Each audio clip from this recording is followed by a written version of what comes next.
선거법 위반 사건 1심에서 징역형 집행유예를 선고받았던 더불어민주당 이재명 대표에 대한 위증교사 혐의 1심 선고 공판이 잠시 후 오후 2시 서울중앙지법에서 열립니다. 재판부의 판단 전망부터 쟁점에는 어떤 것들이 있는지 양지민 변호사와 함께 짚어보겠습니다. 어서 오세요. 안녕하세요. 네, 안녕하십니까.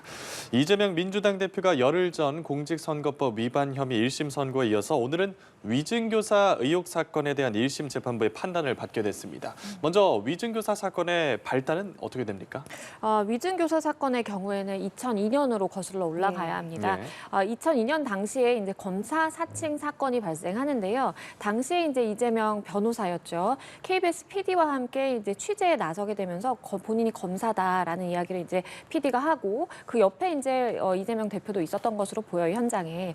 그런데 이것이 나중에 이제 발각이 돼서 결국에는 공무원 사칭죄로 이재명 대표의 경우에 벌금 150만 원 선고를 받습니다. 근데 이것이 이제 시간이 좀 많이 흘러서 2018년 당시에 본인이 이제 경기도지사에 나서게 되면서 TV 토론회에 나갔는데 누군가가 질문을 하는 겁니다. 그때 당시에 이제 공무원 자격 사칭해서 150만 원 벌금 받은 거 있죠? 라고 하니까 당시 이재명 이제 후보가 이렇게 이야기를 합니다. 내가 그때 PD 옆에 있었긴 했지만 이건 억울하게 누명을 쓴 것이고 예. 나는 실제로 굉장히 범법 행위를 저지른 건 없지만 누명 쓴 거다라는 이제 취지로 이야기를 해요. 그러다 보니까 이것이 허위사실 공표다라고 해서 사실상 또 문제가 되거든요. 그런데 이 허위사실 공표로 이제 재판을 받게 되면서 이 전 성남시장의 수행비서 김모 씨에게 연락을 취해서 내가 이렇게 좀 이야기를 들었으면 좋겠다. 뭐 사실을 있는 그대로 얘기를 해줘라. 기억을 되살려 봐라. 라면서 이제 변론 요지서를 보내주겠다. 뭐 이런 이제 녹취가 공개가 되고요. 예. 결국에는 그 공직선거법 위반, 그러니까 허위사실 공표로는 무죄 확정 판결을 예. 받습니다. 그런데 당시에 그렇게 김모 씨에게 전화를 한 그 자체가 이거는 위증 교사로 봐야 되는 것 아니냐라는 이제 의혹이 생기다 보니까 지금 이 재판까지 오게 된 겁니다. 이게 22년 전으로 거슬러 올라가서 하나하나 짚어봐야 하니까 참 시청자분들께서 보시기에는 복잡하다 이렇게 느끼실 수도 있을 것 같은데 이게 형법상 위증교사죄가 성립하려면 다른 사람에게 위증을 시키려는 고의성, 또 위증을 주문하는 교사 행위, 그리고 허위 진술 이렇게 세 가지가 있어야 하는 걸로 알고 있는데요. 검찰이 이 대표가 어느 경우에 해당한다고 주장하고 있는 거예요?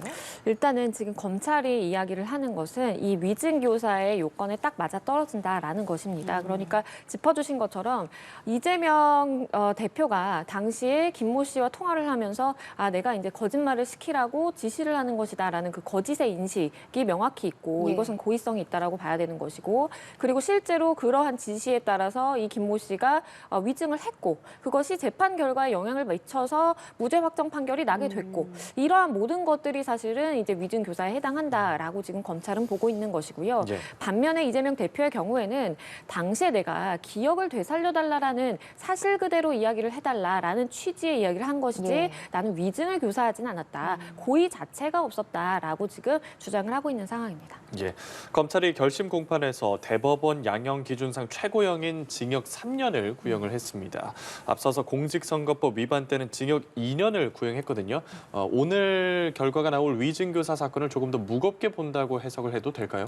일단은 형량 차이가 좀 있습니다. 예. 그렇기 때문에 사실은 이 공직선거법 사건 관련해서도 그때 당시에 검찰이 양형기준상에 이제 최고형을 구형한 것이고요. 예. 이번에도 마찬가지로 위증교사 이 혐의에 대한 양형기준상에 이제 최고형을 또 구형을 한 것입니다. 그렇기 때문에 바꿔서 이야기를 한다면 공직선거법상의 이제 허위사실 공표와 위증교사 그 두 가지 혐의만 놓고 봤을 때 법정형이나 양형 기준은 위증교사가 더 높다라고 보는 것이 맞고요. 그렇기 때문에 일각에서 이야기가 나오는 것이 양형 기준이라든지 법정형 자체가 높은 범죄이기 때문에 사실상 선고 형량도 더 높을 수 있다라고 이야기가 나오는 것이 아무래도 법에 정해진 그 기준 자체가 높기 때문에 이렇게 하게 되는 것이고 검찰 입장에서는 공직선거법이나 지금이나 사실상 이재명 대표가 본인의 범행에 대해서 인정을 하고 있지 않기 때문에 예. 그렇기 때문에 이러한 요소들을 반영해서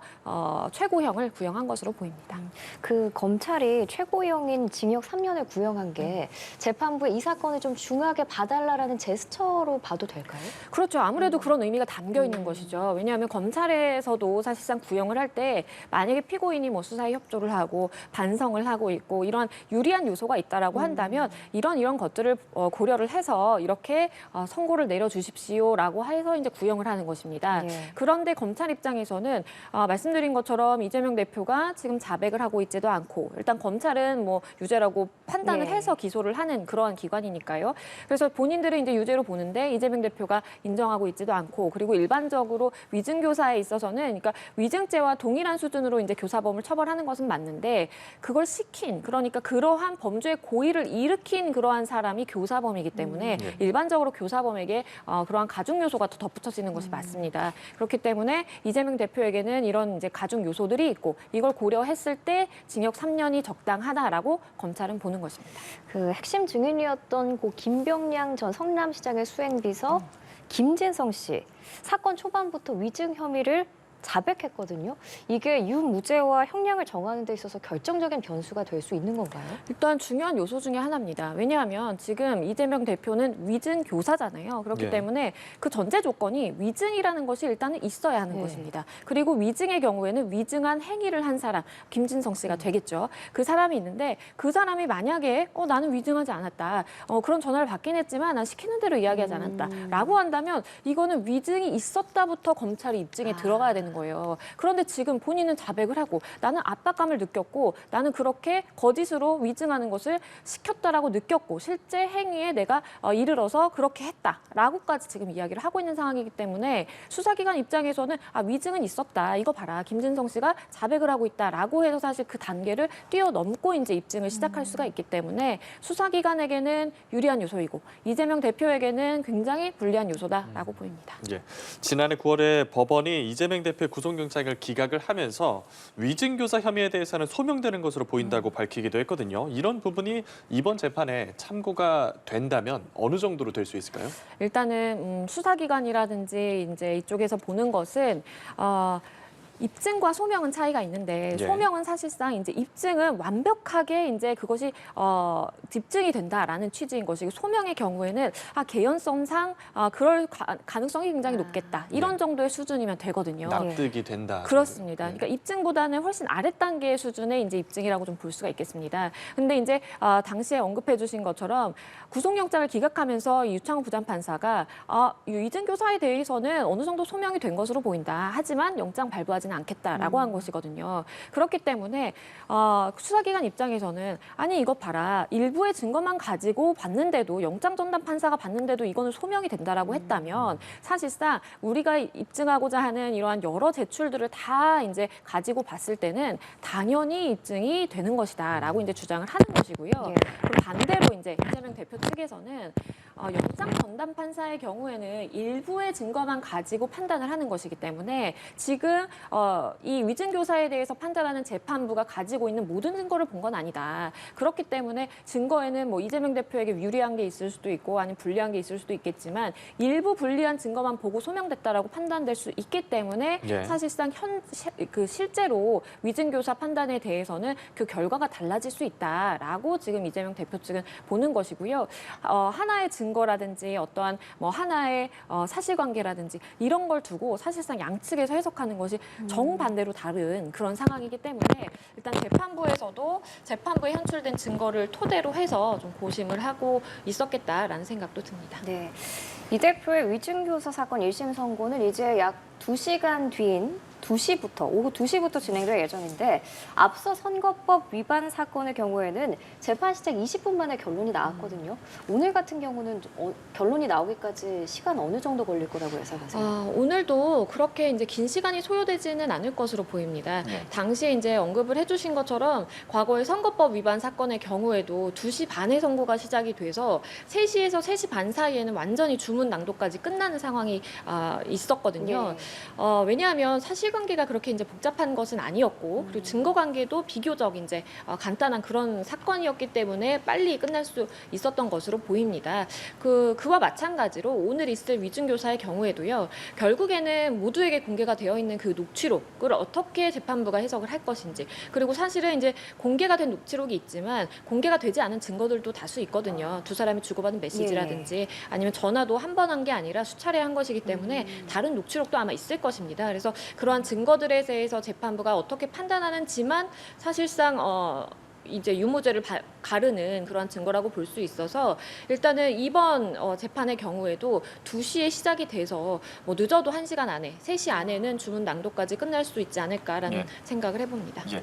이재명 대표의 사법 리스크 관련해서 또 하나 주목을 받았던 게 이전에 옥신각신했던 생중계를 하느냐 마느냐 여부였거든요. 오늘 선고 공판도 지난 15일 공직선거법 위반 혐의 1심 선고 때처럼 생중계가 허용이 되지 않았는데 이 대표 앞으로 남은 재판이 여러 건 있지 않습니까? 허용이 되고 또 불허하고 이 기준이 어떻게 될까요? 일단은 이번 위증교사의 경우에는 불허될 가능성이 높다라고 봤습니다. 왜냐하면 선거법 때 이제 말씀해주신 것처럼 생중계를 불허했는데 같은 중앙지방법원이거든요. 그렇기 때문에 같은 법원에서 재판이 2개가 있는데 하나는 생중계를 하고 하나는 생중계를 안 한다라고 한다면 그에 대한 타당한 이유가 사실 있어야 됩니다. 예. 근데 사실상 동일한 피고인이 받고 있는 혐의이고 뭐 위증교사와 공직선거법상에 똑같은 1심이고 뭔가 차등을 둬야 될 그런 이유가 딱히 없었기 때문에 사실상 지금 위증교사도 생중계가 불허될 것이다라는 이제 견해가 좀 많았거든요. 예. 그렇기 때문에 일단은 좀 불허하는 것으로 결정을 한 것으로 보이고 일반적으로 이제 1심의 재판이라고 하더라도 생중계를 할 수는 있습니다. 규칙이 개정이 돼서요.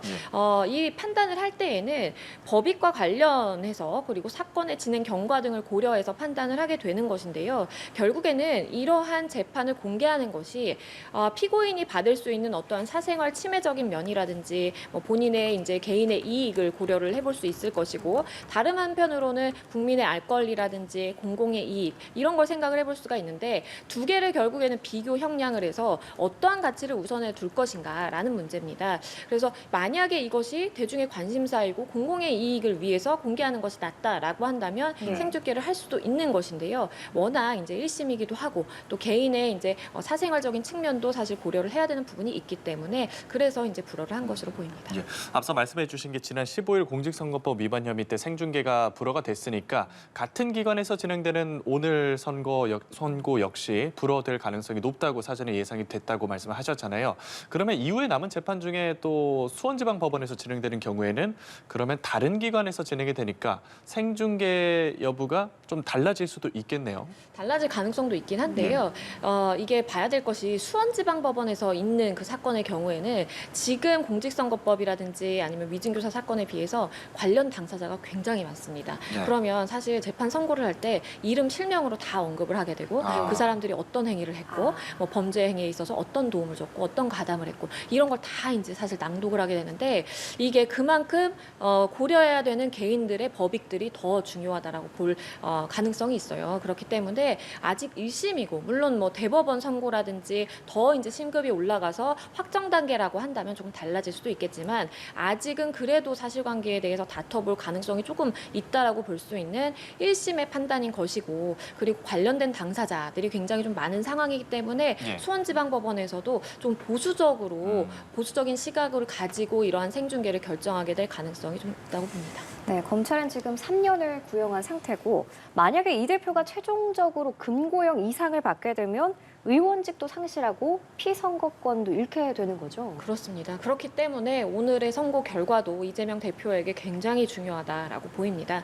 일단은 위증교사의 경우에 일반적으로 이제 실형 선고율이 굉장히 높다라고 이야기가 되고 있고 그리고 본인이 범죄에 대해서 인정을 하고 있지 않고 있잖아요. 그래서 사실은 2가지의 갈래가 있는 것입니다. 이게 무죄가 되면 좋지만 만약에 유죄로 된다면 본인에게는 굉장히 불리한 이제 양형 요소들이 있는 거예요.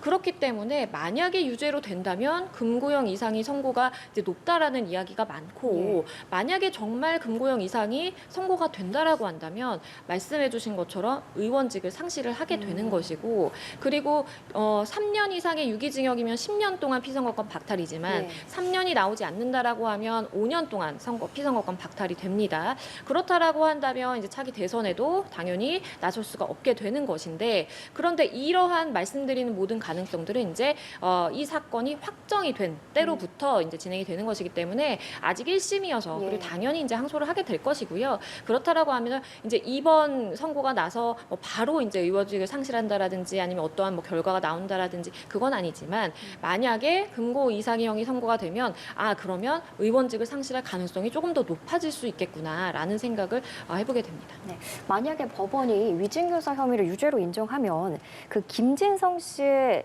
위증, 거짓 증언이 그때 당시 이 대표의 무죄 판결 재판 결과에 영향을 미쳤는지 이 대목도 좀 중요하게 따져볼 만한 거 아닌가요? 그렇죠. 왜냐하면 실제로 위증이라는 행위가 있었고 이것이 재판 결과에 영향을 미쳤는지에 따라서 굉장히 이제 죄질이 나쁘다라고 판단이 될 수가 있습니다. 왜냐하면 기본적으로 위증 교사의 경우에는 국가의 이제 법익을 보호하는 그러한 취지에서 마련된 이제 범죄라고 보실 수가 있어요. 그러니까 그만큼 위증을 함으로써 우리가 실체적 진실에 가까이 가야만 하는 그러한 판결을 뒤집게 되는 결과가 만약에 발생했다라고 한다면 이것은 사실상 양형에 있어서도 불리하고 죄질도 나쁘다고 볼 수밖에 없는 것이죠. 그렇기 때문에 당시에 정말 무죄 확정 판결을 받는 데 있어서의 이 김진성 씨의 진술이 얼마나 주요하게 작용했는지 그러한 진술로 인해서 정말 결과가 만약에 뒤집어졌다라고 한다면 그 역시도 이재명 대표에게 좀 불리한 요소라고 보입니다. 예, 이번 선고 결과가 유죄로 나올 경우에 대해서 그 영향에 대해서 얘기를 들어봤는데 만약에 이 대표의 주장이 받아져서 무죄 판결이 나올 수도 있는 거지 않습니까? 그럴 경우에는 좀 사건이 어떻게 흘러갈까요? 그렇다면 검찰에 있어서 굉장히 좀 부담이 될 것으로 보입니다. 왜냐하면 지금 어쨌든 검찰의 경우에는 유죄를 전제로 해서 최고 형량을 구형을 했습니다. 네. 일단은 유죄 전제로 해서 이만큼의 불리한 가중 요소가 있기 때문에 3년이라는 형이 적당하다라고 해서 구형을 한 것인데 반대로 무죄가 나온다라고 한다면 검찰이 이거는 범죄가 되지 않는 것에 대해서 무리하게 기소하고 무리하게 수사했다라는 사실 비판을 직면할 수밖에 없는 것이고요. 네. 그리고 이재명 대표의 입장에서는 이것이 일단 무죄가 나온다면 그나마 본인이 이제 집행유예형이 나온 선거법 사건에 조금 집중해서 사실상 이제 변론을 할 수가 있게 되는 것입니다. 왜냐하면 지금 만약에 위증교사도 유죄로 나오게 되고 뭐 의원직 상실이라든지 피선거권 박탈령이 나오게 된다면 두 가지의 항소심에 가서 이제 다퉈야 되는 굉장히 좀 무리한 상황이 좀 될 수가 있거든요. 그런데 만약에 이걸 무죄로 털고 간다라고 한다면 사실상 본인이 집중해야 되는 것은 오로지 선거법 위반 그 사건에 대해서 최대한 벌금 100만 원 아래로 끌어내리는 그러한 이제 전략을 고수해야 되는 것이기 때문에 사실상의 이제 전략의 이제 형성에 있어서도 많은 차이가 좀 발생하게 될 것이다라고 보입니다. 예, 그 무죄 판결 가능성에 대해서 조금만 더 여쭤보고 싶은 게 위증교사 혐의를 받는 최근의 다른 사건에 대해서 법원이 어떤 판단을 내렸는지 이런 부분도 좀 참고가 될까요? 그렇죠. 왜냐하면 법원에서는 일단 1심 법원이지만 다른 법원에서 그러니까 다른 동일한 사건에서 어떠한 판단이 나왔는지를 사실상 형평성의 측면에서 있어서도 고려를 할 수밖에 없습니다. 예. 그리고 그것이 사실상 양형 기준인 것이고 모든 판사는 이제 결국에는 본인의 이제 양심과 재량에 따라서 판단을 하지만 그럼에도 불구하고 양형 기준이라는 걸 봐서 거기에 맞춰서 이제 판단을 하게 되는 것이거든요. 그래서 만약에 이제 유죄라고 한다면 그 기준에 맞춰서 형량을 선고하는 것이고 유무죄인지 판단은 본인의 이제 양심과 재량에 맡겨져 있는 것이죠. 그래서 사실상 만약에 이제 무죄로 간다면 그냥 무죄로 끝나겠지만 만약에 유죄로 가게 된다라고 한다면 다른 위증 교사 사건에서 어느 정도의 실형 선고가 있었고 어느 정도의 집행유예형 선고가 있었고 이런 것들을 다 종합적으로 고려해서 다른 사건과 비교했을 때 불공정하지 않도록 그렇게 이제 판단을 하게 되는 것입니다. 그동안 판례들을 보면 위증죄보다 위증교사죄를 좀 더 엄하게 처벌한 것 같더라고요. 그 이유가 있나요? 왜냐하면 이게 일종의 가중 요소라고 보기 때문입니다. 왜냐하면 위증을 한 사람도 사실 잘못한 것은 맞죠. 그래서 처벌을 당연히 받습니다. 하지만 이걸 교사한 사람의 경우에는 사실상 어떠한 사람, 그러니까 본인이 마음을 먹고 본인이 범죄를 저지르는 것도 당연히 나쁘지만 누군가를 시켜서 그러한 범죄를 저지르게 한다? 그러면 일단 두 명의 범법자가 발생하는 것이고 누군가를 시켜서 한다라는 것의 의미는 일반적으로 뭐 상위 직원이라 이제 하위 그렇죠. 그러니까 내가 이제 상급자 입장에서 하위 직원에게 이제 압박을 가해서 이렇게 교사하는 경우 뭐 이런 경우도 굉장히 많기 때문에 때문에 그런 경우에 있어서는 이제 재판부에서 봤을 때도 양형에 있어서도 불리하게 되고 그리고 죄질도 좀 나쁘다고 판단될 수밖에 없는 것입니다. 그리고 이제 교사의 경우에는요, 우리 법조문에는 이제 위증에 대해서 규정이 되어 있고 교사범이라는 것이 규정이 되어 있어서 교사범은 본범과 본범, 그러니까 그 행위를 한 사람 본범과 동일한 수준으로 처벌을 한다라고 되어 있는데 이게 법원에 가서 양형 기준 판단에 있어서는 교사를 했다라는 것 자체가 양형의 가중 요소가 되기 때문에 그래서 일반적으로는 교사범이 조금 더 중하게 처벌받는 것이 일반적입니다. 그러면은 통상적으로 이 위증교사죄 형량은 어느 정도 나와요? 양형 기준의 이제 기본의 기준은요. 6월에서 징역 6월에서 1년 6개월입니다. 그런데 가중이 되게 되면 최대 징역 3년까지 되는 거예요. 그래서 원래 검찰에서 봤을 때 그냥 가중의 요소가 없이 그냥 기본의 수준에서 한다라고 한다면 아마 징역 6월에서 징역 1년 6개월 사이에 이제 구형을 했을 거예요. 근데 검찰이 보기에는 기본에 더해서 자백하고 있지도 않고 본인이 반성하고 있지 않고 계속 무죄 주장을 하고 그리고 그때 당시에 본인이 어쨌든 도지사의 입장으로서 이러한 그 과거에 본인이 이제 시장의 수행비서, 그러니까 어쨌든 본인의 좀 하위 직급이라고 할 수 있는 그런 사람에게 수차례 전화를 해서 이렇게 압박을 했다. 뭐 이런 취지들을 다 이제 종합을 해서 봤을 때 이건 가중 요소가 많고 그렇기 때문에 이 그냥 기본의 이제 양형 기준이 아니라 가중된 양형 기준을 적용을 해서 징역 최대 이제 3년까지 가능한데 그 최대치를 구형했다라고 보는 것이 맞습니다. 예. 또 하나 앞선 선거법 위반 사건의 경우 상고심까지 진행이 된다면 확정 판결까지는 얼마나 시간이 걸리겠습니까? 과거에 이제 선거법의 경우에는 우리가 일반적으로 633의 원칙이라고 이야기를 하죠. 그러니까 1심의 경우에는 이제 기소된 때로부터 6개월 이내에 이제 선고, 그리고 항소심과 상고심의 경우에는 전심 선고일로부터 3개월이라는 기간을 강행 규정으로 사실 두고 있습니다. 그럼에도 불구하고 여러 가지 현실적인 이유로 인해서 이러한 633의 원칙이 잘 지켜지고 있지는 않고요, 사실. 그렇기 때문에 1심 이번에 이제 이재명 대표의 1심 선거법 위반 사건에 대해서도 사실 뭐 6개월이 뭡니까? 사실 뭐 2년 가까운 시간 동안 이렇게 장기간 지속될 수밖에 없었는데요. 이번 항소심이라든지 상고심의 경우에 속도감 있게 진행이 되긴 하겠지만 현실적으로 3개월 이내 선고는 불가능할 수도 있겠다라는 생각이 좀 많이 들고요. 그렇기 때문에 재판부도 서두르고 최대한 빨리 진행은 하겠으나 대법원 확정까지 6개월 남았다라고 보는 것은 좀 무리가 있고 다만 대선 전까지는 결과가 나올 가능성은 좀 있겠다라는 생각이 듭니다. 앞서서 이렇게 말씀해 주신 것처럼 지금 공개된 그 30분 녹취 외에도 뭐 알려지지 않은 증거들이 있을 수도 있다라고 말씀해 주셨잖아요. 그러면은 구체적으로 어떤 증거나 증언들이 나와야지 이제 법원의 판단에 영향을 줄 수 있을까요?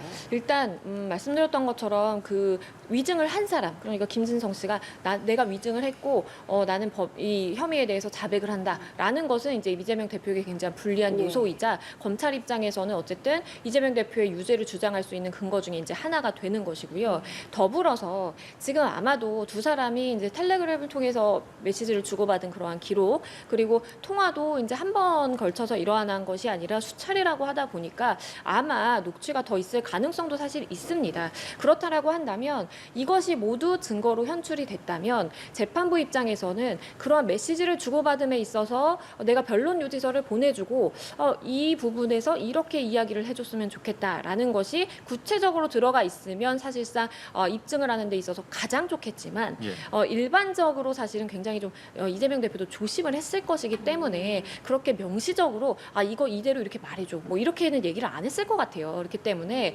그러한 메시지라든지 녹취의 전 취지를 들어봤을 때 사실상 이 사람에게 같은 말을 계속해서 반복을 하고 그리고 이 상대방은 나는 기억이 안 난다, 잘 모르겠다라고 이야기를 함에도 불구하고 본인이 어떠한 이미지라든지 의견을 심어주기 위해서 계속해서 반복을 했다라고 한다면 이거는 유죄를 입증할 수 있는 정황 증거 중에 하나가 될 수 있겠다라고 보이고요. 그리고 이제 일반적으로 재판을 받고 있는 피고인이 그리고 증언을 앞두고 있는 그러한 증인에게 수차례 연락을 취하는 그러한 것도 재판부는 좋게 보지는 않습니다. 왜냐하면 증인은 말 그대로 본인이 그냥 생각을 정리해서 있는 그대로 그때 당시의 기억이 나는 대로 진술을 해주는 그 역할이 사실 증인의 역할인 것인데 이것을 피고인이 수차례에 걸쳐서 굉장히 오랜 기간 지속적으로 만약에 전화를 한 통화 기록이라든지 메시지 기록이 남아있다 이 자체는 굉장히 이재명 대표에게 불리한 요소 중에 하나가 되는 것입니다. 네, 만약에 오늘 1심에서 징역형이 선고되면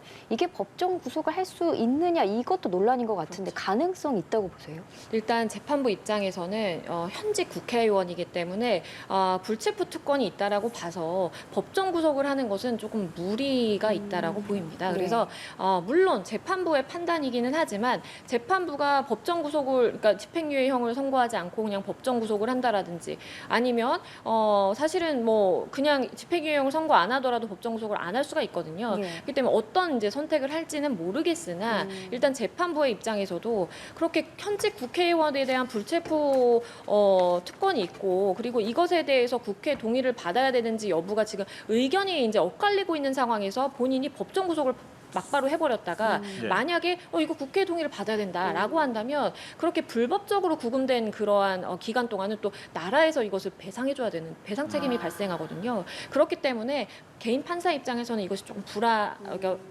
개인 판사 입장에서는 그렇죠 부담이 될 수가 있겠고 그렇다라고 한다면 본인이 만약에 실형을 선고하더라도 법정 구속하지 않는다라는 식으로 사실 이제 단서를 달 수가 있어서 본인이 이제 양심과 재량에 따라서 어떻게 판단을 할지를 지금 일단 결과가 나와 있을 것이고요 아마도 판결문도 작성이 되어 있겠지만 제가 말씀드리고 싶은 것은 법정 구속까지는 좀 부담스러울 수 있겠다라는 부분입니다. 네. 오늘 위증교사 혐의 1심 재판이 끝나도 이 대표 앞으로 여러 개의 재판이 더 남아 있습니다. 여기에 최근 경기도 법인카드 유용 혐의로도 추가로 기소가 됐죠. 그렇죠. 그러니까 말씀해주신 것처럼 이미 이제 5개의 재판을 받고 있고 법인카드 유용 혐의로 김혜경 씨에 대해서는 일단은 기소를 하지 않았지만 이재명 대표에 대해서는 사실상 이제 기소를 하는 것으로 가닥을 잡았기 때문에 사실상 또 한 가지의 재판이 이제 추가가 된다라고 볼 수밖에 없는 측면이 있습니다. 그래서 뭐 일부는 서울에, 그러니까 중앙지방법원에 있고 일부는 이제 수원지방법원에 있기 때문에 나눠서 이제 재판을 계속해서 출석을 해야 되는 것이고요. 지금 오늘 선고가 난다고 하더라도 아마도 이제 100% 항소를 할 것입니다. 왜냐하면 항소를 해서 넘어가야만 사실상 이재명 대표가 만약에 유죄 선고가 난다면 본인의 이제 의원직 생명력을 유지할 수 있는 것이고 검찰 입장에서는 만약 무죄가 나온다면 당연히 이제 항소할 것이기 때문에 계속해서 재판은 이어갈 수밖에 없겠고 그동안 어쨌든 재판 준비라든지 재판 출석이라든지 향후 몇 년간은 좀 지속될 수밖에 없는 그런 상황입니다. 예, 알겠습니다. 오늘 오후 2시에 이재명 대표 위증교사 1심 선고 공판이 열립니다. 관련해서 양지민 변호사와 관련 쟁점들 짚어봤습니다. 고맙습니다. 감사합니다.